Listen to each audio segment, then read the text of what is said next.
Hello दोस्तों। तो आज हम आपके लिए एक और नई वैकेंसी लेके आ गए हैं। तो आज हम इंडियन नेवी 12th SSR 2024 के बारे में बात करेंगे, जो है अग्निपथ अग्निवीर SSR की वैकेंसी है। इसके आज हम योग्यताओं के बारे में, क्या योग्यता रखी गई है, अंतिम डेट क्या रखी गई है, और इसकी आयु सीमा क्या रखी गई है, सैलरी कितनी इसमें मिलेगी, और इसमें फ़ीस क्या लग रही है, और एग्ज़ाम पैटर्न क्या है, आज हम इन्हीं सभी के बारे में बात करेंगे। तो अगर इस चैनल पे आप पहली बार हैं तो इस चैनल को सब्सक्राइब कर लें, ताकि ऐसे ही वीडियो का नोटिफिकेशन आपको सबसे पहले मिल सके। तो चलिए आज की हम वीडियो को स्टार्ट करते हैं। चलिए हम इसके इम्पोर्टेंट डेट्स की बात करें तो इसका फॉर्म कब से फिलअप होना स्टार्ट हो गया है, कब से फॉर्म भराना स्टार्ट हो जाएगा, इसकी हम बात करते हैं। तो देखिए यहाँ पे दिया एप्लीकेशन स्टार्ट, कब से इसका फॉर्म स्टार्ट है। तो एप्लीकेशन स्टार्ट इसका होगा 13/5/2024 से 13 मई से इसका फॉर्म भराना स्टार्ट हो जाएगा। लास्ट डेट इसकी क्या रखी गई है, तो लास्ट डेट की हम बात करें, देखिए लास्ट डेट इसकी रखी गई 27/5, मतलब 27 तारीख इसकी लास्ट, 27 मई तक इसका फॉर्म भराएगा। और पे एग्ज़ाम फीस लास्ट डेट, मतलब एग्ज़ाम फीस, मतलब फीस पे करने की लास्ट डेट क्या रखी गई, वो भी 27 तारीख है। मतलब आप इसका फॉर्म 27 तारीख से पहले फिलअप कर दें। और एग्ज़ाम डेट की हम बात करते हैं तो एग्ज़ाम डेट इसका क्या रखा गया है। एग्ज़ाम डेट की अभी डेट नहीं फिक्स की गई है, वो नोटिफिकेशन सून हो जाएगा। और एडमिट कार्ड कब अवेलेबल होंगे, तो एग्ज़ाम के 15 दिन या 1 महीने पहले आपको इसका एडमिट कार्ड अवेलेबल करा दिया जाएगा। चलिए हम आगे बात करते हैं। चलिए दोस्तों, तो हम इसके एप्लीकेशन फ़ीस के बारे में बात कर लेते हैं। तो किसकी कितनी फ़ीस लग रही है, तो इसके हम जनरल OBC और EWS की बात करें तो इसमें 550 रुपये लग रहा है। और जबकि वहीं पे ST SC का भी कितना लग रहा है, तो ST SC की भी हम बात करें तो ST SC का भी 550 ही, इसमें कोई भी छूट नहीं दी गई है। OBC जनरल और EWS वालों का भी 550 रुपये लग रहा है। और आप अगर ST SC के हैं तो भी आपका 550 रुपये लग रहा है। और इसके फॉर्म भरने की बात करें तो आप कहाँ से पेमेंट कर पाएंगे, तो अगर आप अपना खुद का फॉर्म भरते हैं तो आप डेबिट कार्ड, क्रेडिट कार्ड या नेट बैंकिंग किसी भी माध्यम से इसका फॉर्म फिलअप करके इसका मतलब पेमेंट कर सकते हैं। चलिए हम आगे बात करते हैं। इसके हम एज लिमिट की बात करें, एज लिमिट क्या रखी गई है, तो एज लिमिट की हम बात करें, देखिए इसका फॉर्म वही फिलअप कर पाएगा जिसकी एज बिटवीन कब से कब तक की है, 1 नवंबर 2003 टू 30 अप्रैल 2007, जिनका डेट ऑफ बर्थ किसके बीच में है, 1 नवंबर 2003 से 30 अप्रैल 2007 के बीच का है, वही इसका फॉर्म फिलअप कर पाएगा। इसके अलावा कोई भी फॉर्म फिलअप नहीं कर सकता। अगर जिसका डेट ऑफ बर्थ 1 नवंबर से 30 अप्रैल 2003 से 2007 के बीच का है तो वही फॉर्म इसका फिलअप कर पाएगा। चलिए हम आगे बढ़ते हैं। चलिए हम इसके डिटेल्स की बात करते हैं, वैकेंसी डिटेल की बात करते हैं। तो इसमें कौन कौन से लोग फॉर्म भर पाएंगे, कौन से नहीं भर पाएंगे, तो देखिए यहाँ पे साफ साफ दिया हुआ है। इसकी बात अब करते हैं। जैसे SSR मेल की बात करें तो ओनली फॉर अनमैरिड कैंडिडेट, यहाँ साफ साफ बोल दिया गया है कि जो अनमैरिड, जो शादीशुदा नहीं है वही इसका फॉर्म फिल कर पाएंगे। इसके अलावा वो फॉर्म और फिल नहीं कर पाएंगे। और इसमें हम इसके क्वालिफ़िकेशन की हम बात करें तो क्वालिफ़िकेशन इसमें देखिए क्या रखा गया है।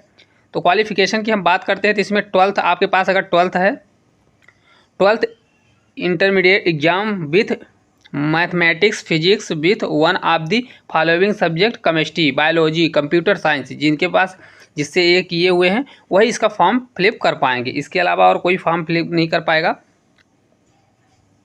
जिनके पास 12th है, किससे है, मैथ्स से है, फिजिक्स, केमिस्ट्री और बायोलॉजी, कंप्यूटर साइंस है। और इसके साथ साथ यहाँ पे साफ साफ बोल दिया गया कि आप अगर शादीशुदा हैं तो इसका फॉर्म फिलअप नहीं कर पाएंगे। एप्लीकेशन, तो इसमें एलिजिबल कैंडिडेट की हम बात कर लेते हैं। नोटिफिकेशन में देखते हैं तो इसके एलिजिबल कैंडिडेट के बारे में बात कर लेते हैं, कौन कौन से कैंडिडेट एलिजिबल हैं, क्या क्या इसमें योग्यताएं रखी गई हैं, तो हम इसके बात कर लेते हैं। Online application are invite unmarried male, यहाँ पे साफ साफ बोला गया है कि अगर आप अनमैरिड हैं तभी इसका फॉर्म फिलअप कर पाएंगे, चाहे वो मेल हो चाहे फीमेल हो। और इसके साथ साथ ही बोला गया है कि आपके पास क्वालिफिकेशन क्या होना चाहिए, 12th होना चाहिए मैथमेटिक्स में, physics from board of the school education recognised ministry of education government of India, minimum 50% marks होना चाहिए। अगर आपके इनमें सब्जेक्ट भी हैं, इसके अलावा भी आपके 50% मार्क्स हैं तभी आप इसका फॉर्म फिलअप कर पाएंगे। इसके अलावा अगर आपके पास क्या है, पास 3 ईयर डिप्लोमा, अगर आपके पास 3 ईयर का डिप्लोमा है तब भी इसका फॉर्म भर सकते हैं। जिसमें इंजीनियरिंग, अगर इंजीनियरिंग में कौन कौन से ब्रांच हैं, जैसे mechanical, electrical, automobiles, computer science, technology, information technology, इतने अगर आपके इनमें से हैं, कोई भी आपकी ब्रांच है तो आप इसका फॉर्म भर सकते हैं। इसके अलावा ही आपको साथ में, इसके अलावा यहाँ पे देखिए वो भी दिया है। इसके अलावा आपके पास क्या है, हम आगे बात करते हैं।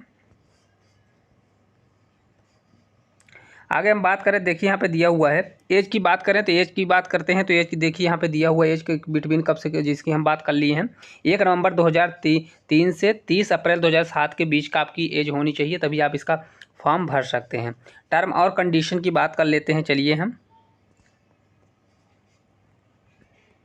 इसमें हम इसकी सैलरी की बात करें तो देखिए यहाँ पे सैलरी के लिए साफ साफ बताया गया है कितनी आपकी सेवा निधि मिलेगी। तो फर्स्ट ईयर देखिए दिया हुआ है 30,000 रुपये, ऑल फिगर इन 30,000 रुपये, जिनमें से इन हैंड आपको कितना मिलेगा, 21,000 रुपये आपको इन हैंड मिलेगा। और 9,000 रुपये, 9,000 क्या हो जाएगा, जो 30% अग्निवीर कार्पस फंड में चला जाता है। और contribution to the corpus fund में कितना जाएगा, 9,000 रुपये जाएगा। सेकंड ईयर भी आपको 33,000 रुपये मिलेगा, जिनमें से आपको इन हैंड 70% उसका मिलेगा 23,100 रुपये, मतलब मंथली कितना मिलेगा, 23,100 रुपये मिलेगा।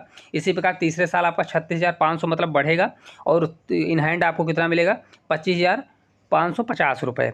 और ये आपको बढ़ते बढ़ते कितना हो जाएगा, तो यहाँ पे आपका जो ये कार्पस फंड में है कितना चला जाएगा, तो 4 साल का 5.02 लाख रुपये आपका कार्पस फंड में चला जाएगा। फर्स्ट स्टेज में आपका पेपर लिया जाएगा। सेकंड स्टेज की हम बात करें, देखिए यहाँ पे सेकंड स्टेज में क्या होगा। सेकंड स्टेज में जैसे ही हमने बात कर लिया कि रनिंग होगी, क्या रनिंग में क्या रखा गया है, तो रनिंग में मेल के लिए 6.5 मिनट में 1600 मीटर रखी गई है। और स्क्वाड उठक बैठक 20 रखा गया है। पुशअप कितना है, 15 है। और बेंट की कितना रखा है, 15 रखा गया, जबकि फीमेल के लिए 8 मिनट में 1600 मीटर की रनिंग है, 15 उठक बैठक है, पुशअप 10 रखा गया है, और बेंट नी कितना रखा गया है, 10 रखा गया है। चलिए हम आगे बात करते हैं।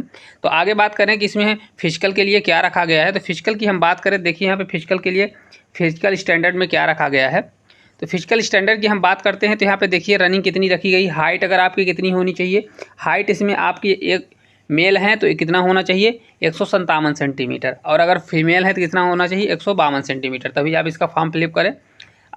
और रनिंग इसमें कितना लेगा, तो 1.6 मतलब 1600 मीटर रनिंग कितने में ले रहा है, मेल के लिए 6 मिनट 30 सेकंड की रखा है, और जबकि फीमेल के लिए कितना रखा है, 8 मिनट टाइम दिया है, टाइम में छूट दिया है। फीमेल के लिए कितना दिया है, 8 मिनट, और जबकि यहीं पे मेल के लिए कितना रखा है, 6.5 मिनट रखा है।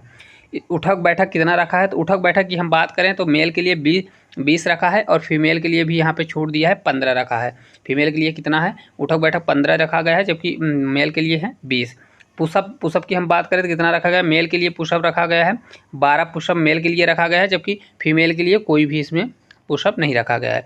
और बेंट की सिट अप्स के लिए इसमें क्या है, इसमें ना मेल के लिए कोई नहीं रखा गया है, जबकि फीमेल के लिए कितना है, 10 रखा गया है। इस प्रकार फिजिकल स्टैंडर्ड रखा गया है। हाइट अगर आपकी 157 सेंटीमीटर है, मेल है, और अगर फीमेल 152 सेंटीमीटर, इसका फॉर्म फिलअप करना चाहिए।